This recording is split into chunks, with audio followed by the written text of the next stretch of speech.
sebu yazze bubi kisudda bubi kisaronyo kya mukwano gwaffe kya musajja ow'amaanyi Moses Karangwa Kaliisa okutufaako tulekawo ne tutafuna kadde kamujanjaba ne tutafuna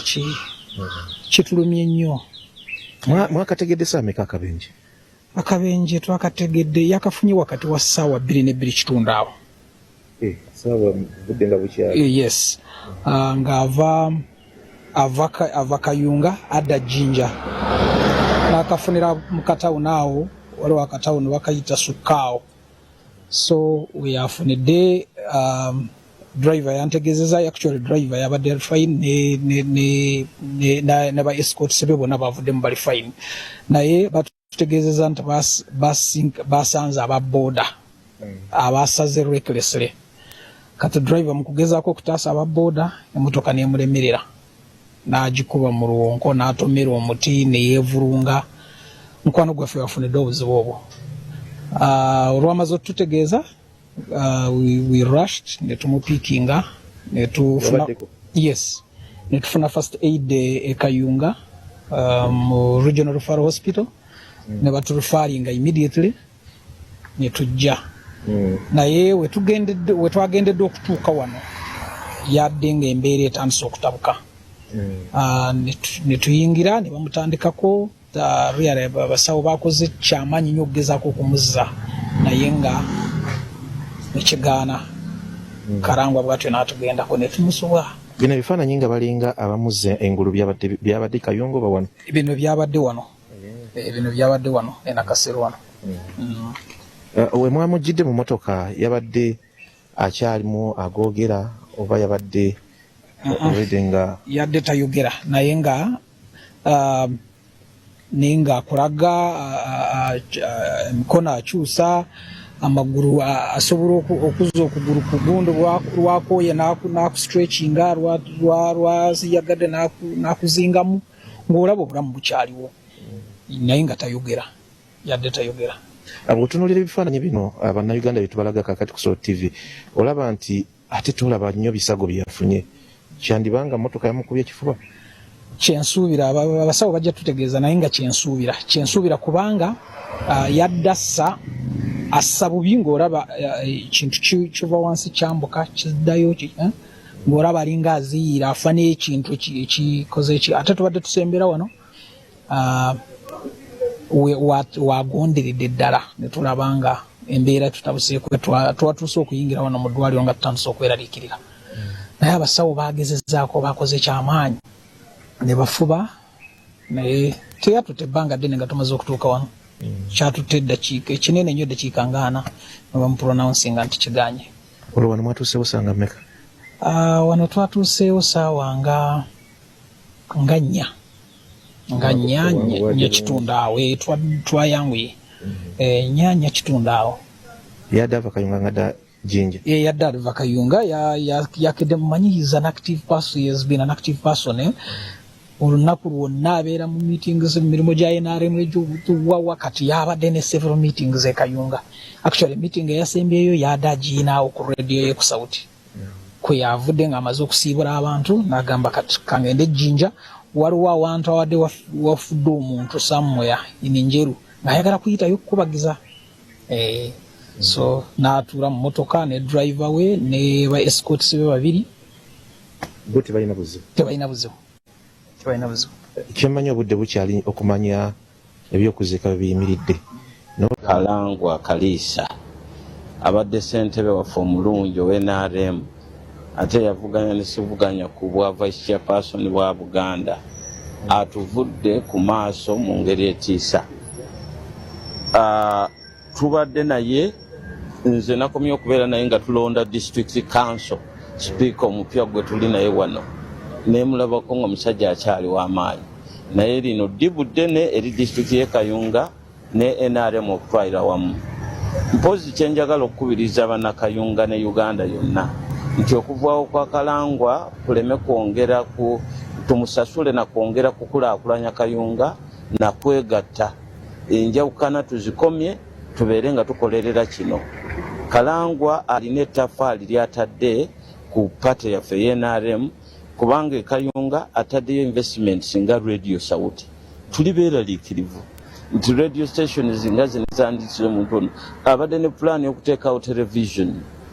Kalangwa abadde investor ataddemu ebyokulima bingi mu Kayunga n'olwekyo tufiiriddwa si munabyafuzi byokka naye investor agabidde abaana b'e Kayunga emirimu okufa kwe kutututte wala njagala okubiriza gavumenti yange gavumenti y'NRM ebeere naffe nga tuli mu nteekateeka y'okwerekera mukwano gwaffe ono Moses Kalisa Kalangwa. Tuyanza nnyo tuyange speaker yaliwo omupya speaker janguko wano kubanga obadde tonnabugumya na Mboge ate omusajja wammwe Mukama n'amuyita kitalo nnyo ekya mukadde waffe chairman waffe wa pate omukulu Kalisa Kalangwa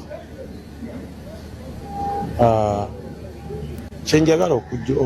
okwogera ku Kalangwa kyabadde musajja agatta abantu mu disitulikiti yaffe nga abamwagala n'abatamwagala bonna abakuŋŋaanya wamu n'abantu akolagana nabo eye nze nga sipiika kamanya gaffe tugatubulidde nze Serumu Sulaiman Kibuuka sipiika wa Kayunga Local Government kyenjagala okumujjukirako nze nga sipiika nti abadde mumalirivu naddala pate yaffe yena olege baleeta ye mukyala oba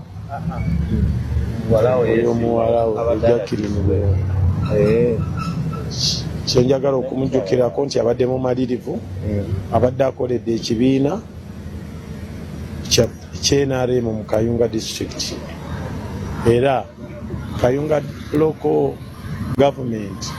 Council NRM party yesinga obungi ekyo ng'akirwanirira nnyo okulanga akikuuma. Tweyanziza nnyo katono nnyo katusooke tubalageko ku bantu kuki afaananya ekiri wali akumwe abatulaba ekifaananyi kakati ekyo abafamire abebo abalinnya mu mmotoka kakati mayiti yo egiddwawo bagenze tutegeddeko nti kola postmortem ndooza ne mu funeral home n'ebirala naye nga ekiriwo kakati saawa zino kugwe atulaba kyekyo abooluganda mikwano gye abeebo kakati bava mu ddwaliro wano e Nakasero we tuli owulidde babadde bakalonda ne sipiika yabaddeyo nga bamulonda ge maziga ago gwolabye akugwe atulaba naye nga saawa zino kakati ekiri wano kyekyo abannakayunga mikwano gy'omugenzi abooluganda lwe bannabyabufuzi banne ab'ekibiina kiri mu buyinza n'abalala ate abetugenda maaso n'okubanga ate atulaba asaawa zino akumwe abatwekumiddeko yembeera eri wano Nakasero kugwe atulaba atwagadde ate era tubongereyoko okubalagako ku bitonotono ku biri wano akugwe atwekumiddeko ndala ne mwannyinaze Jenefa Fulufiga wuuyo afuluma kikanga bwafunye kyamaanyi nnyo n'ava ne ku seti nga tasobola kuweereza nga kimuyinza obuzito kati naye oyo ali maziga nga mugenda maaso n'okumulaba amaziga agakulukuta amaziga agakaaba olabira Fulufiga nga akaabye omanya nti birungi si birungi maziga mereere akubonna be mugenda maaso n'okulaba abafuluma wano akumwe abatwekumiddeko ekiri wano kyekyo nga bw'okiraba mukulu ate Kalangwa avudde mu bulamu bw'ensi eno era ekiriwo kyekyo abooluganda kakati bajja wano ate entegeka z'okuziika zigende mu maaso kuggwe tulaba tujja kubanga tubatuusaako ebikira ku bino mu maaso era naye nga nnaku njereere gy'olaba wano era olaba ebyesukka kiri mu disitulikiti ey'e Kayunga akugwe agenda maaso n'okutulaba akabenje ako nga bwe mukalaba erudde eyo kekamujje mu bulamu bw'ensi eno abamuddusizza kumpi kilometers nga 6 okuva wabadde akabye okumutuusa mu ddwaliro wano naye era abasawo mulaba nti bagezezzaako nnyo okulabika nti bazza obulamu bwe engulu naye ate ebyembi tebusobodde kubanga abuddangulu asaawa zino ngenda kwegatta ku mukulu mukulu Bulege yo naavudde Masaka amawulire bayagategedde ssaawa mmeka mwamulabyeko nga ali mu katambi akamu ng'azina nga bagenze maaso n'okukwata omu ku banna NRM ye Masaka nga ali mu kukuba dansi empitirivu naye tukimanyi nti Kalangwa ndowooza abadde mu okwano gw'ennyo era ye amaze okutuuka wano. Bulege yatusanyusa okusinkana ondabikira nga asuze ne mu mmotoka kitalo ddala ekya Kalangwa asooka osembereko ko wano amawulire mwagafunye essaawa mmeka sofa ki ekiriwo n'ebyekuusa ku ebyo? Kisookera ddala tutuuse okusaasira kwaffe eri eggwanga Uganda nti tufiiriddwako tutera okuyita omulwanirizi w'eddembe ate abadde ssentebe w'NRM Kayunga ate era nga senior presidential advisor omu ku balwanyi ab'amaanyi mu kibiina. Kusubscribinga ku Focus TV bingi